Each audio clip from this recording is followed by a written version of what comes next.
भाद्रपद शुक्ल तृतीया को मनाए जाने वाले हरतालिका तीज व्रत की कथा इस प्रकार है। एक बार भगवान शिव ने पार्वती जी को उनके पूर्व जन्म का स्मरण कराने के उद्देश्य से इस व्रत के माहात्म्य की कथा कही थी। श्री भोले शंकर बोले, हे गौरी, पर्वतराज हिमालय पर स्थित गंगा के तट पर तुमने अपनी बाल्यावस्था में 12 वर्षों तक अधोमुखी होकर घोर तप किया था। इतनी अवधि तुमने अन्न न खाकर पेड़ों के सूखे पत्ते चबाकर व्यतीत किए। माघ की विकराल शीतलता में तुमने निरंतर जल में प्रवेश करके तप किया। वैशाख की जला देने वाली गर्मी में तुमने पंचाग्नि से शरीर को तपाया। श्रावण की मूसलधार वर्षा में खुले आसमान के नीचे बिना अन्नजल ग्रहण किए समय व्यतीत किया। तुम्हारे पिता तुम्हारी कष्ट साध्य तपस्या को देखकर बड़े दुखी होते थे। उन्हें बड़ा क्लेश होता था। तब एक दिन तुम्हारी तपस्या तथा पिता के क्लेश को देखकर नारद जी तुम्हारे घर पधारे। तुम्हारे पिता ने हृदय से अतिथि सत्कार करके उनके आने का कारण पूछा। नारद जी ने कहा, गिरिराज, मैं भगवान विष्णु के भेजने पर यहाँ उपस्थित हुआ हूँ। आपकी कन्या ने बड़ा कठोर तप किया है। इससे प्रसन्न होकर वे आपकी सुपुत्री से विवाह करना चाहते हैं। इस संदर्भ में आपकी राय जानना चाहता हूँ। नारद जी की बात सुनकर गिरिराज गदगद हो उठे। उनके तो जैसे सारे क्लेश ही दूर हो गए। प्रसन्नचित होकर वे बोले, श्रीमान, यदि स्वयं विष्णु मेरी कन्या का वरण करना चाहते हैं तो भला मुझे क्या आपत्ति हो सकती है। वे तो साक्षात ब्रह्मा है। हे महर्षि, यह तो हर पिता की इच्छा होती है कि उसकी पुत्री सुख संपदा से युक्त पति के घर की लक्ष्मी बने। पिता की सार्थकता इसी में है कि पति के घर जाकर उसकी पुत्री पिता के घर से अधिक सुखी रहे।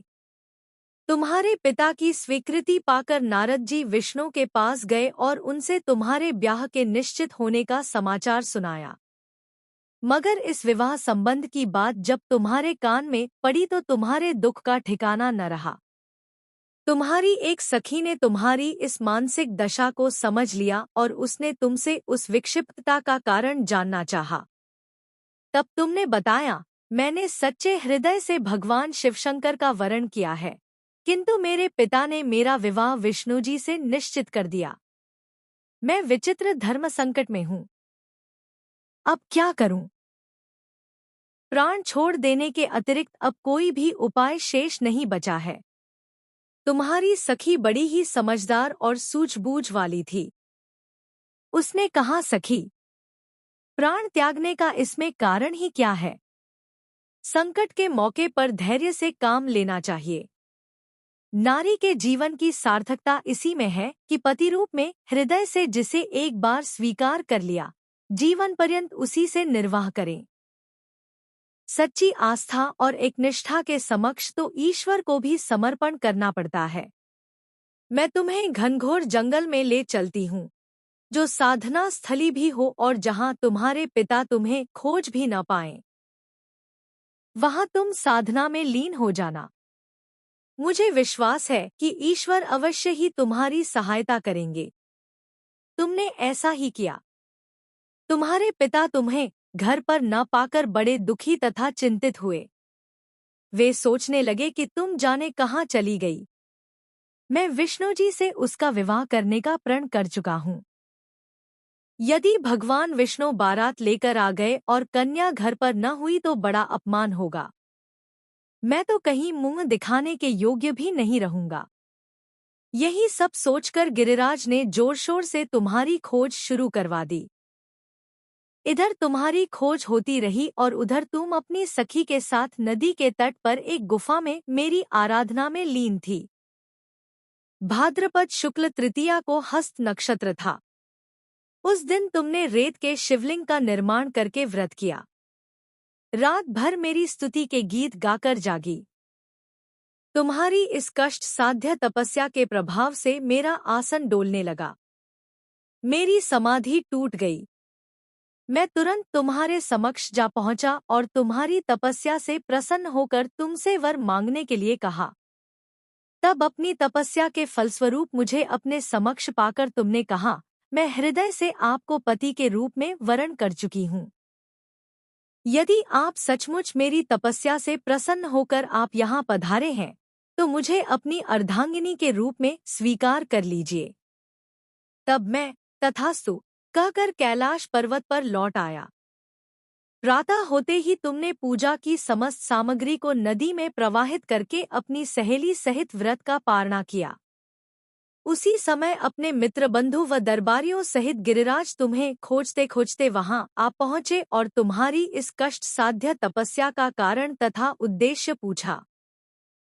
उस समय तुम्हारी दशा को देखकर गिरिराज अत्यधिक दुखी हुए और पीड़ा के कारण उनकी आंखों में आंसू उमड़ आए थे। तुमने उनके आंसू पोंछते हुए विनम्र स्वर में कहा, पिताजी, मैंने अपने जीवन का अधिकांश समय कठोर तपस्या में बिताया है। मेरी इस तपस्या का उद्देश्य केवल यही था कि मैं महादेव को पति के रूप में पाना चाहती थी। आज मैं अपनी तपस्या की कसौटी पर खरी उतर चुकी हूँ। आप क्योंकि विष्णु जी से मेरा विवाह करने का निर्णय ले चुके थे, इसलिए मैं अपने आराध्य की खोज में घर छोड़कर चली आई। अब मैं आपके साथ इसी शर्त पर घर जाऊंगी कि आप मेरा विवाह विष्णु जी से न करके महादेव जी से करेंगे। गिरिराज मान गए और तुम्हें घर ले गए। कुछ समय के पश्चात शास्त्रोक्त विधि विधान पूर्वक उन्होंने हम दोनों को विवाह सूत्र में बांध दिया। हे पार्वती, भाद्रपद की शुक्ल तृतीया को तुमने मेरी आराधना करके जो व्रत किया था, उसी के फलस्वरूप मेरा तुमसे विवाह हो सका। इसका महत्व यह है कि मैं इस व्रत को करने वाली कुनारियों को मनोवांछित फल देता हूँ। इसलिए सौभाग्य की इच्छा करने वाली प्रत्येक युवती को यह व्रत पूरी एकनिष्ठा तथा आस्था से करना चाहिए।